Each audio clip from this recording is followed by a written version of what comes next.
Posible namang sa susunod na buwan na raw ikasa ang pamahalaan ng kanilang kampanya kontra iligal na sugal. Kaya utos po ng PCSO sa mga operator ng illegal numbers game tulad po ng Weteng at Masyaw, lumipat na sa legal na Small Town Lottery o STL. Balitang hatid ni Joseph Morong. Then, if what happened in drugs is, anong tawag doon? Tokhang? War? O di baka war din.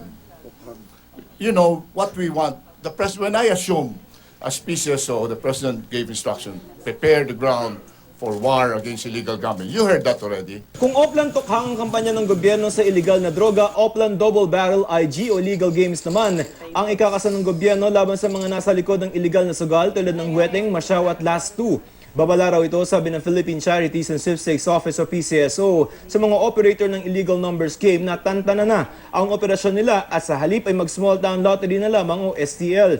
Kung hindi, hahabulin sila ng gobyerno. Sabi ng Philippine National Police o PNP, hindi magiging madugo ang kampanya kontra illegal na sugal katulad ng Oplan Tokhang. Sinusunod lamang daw nila ang mga nasa Republic Act No. 9287 o batas na nagtataas ng parusa sa mga sangkot sa illegal numbers game. Kunyari, better ka, ang alam ko 30 days to 90 days ang penalty pagka na-aresto ka.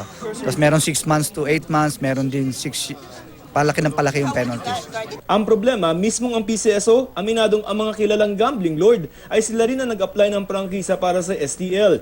May agam-agam na gagamitin lamang front ng mga ito ang STL. We have a mechanism to check on that.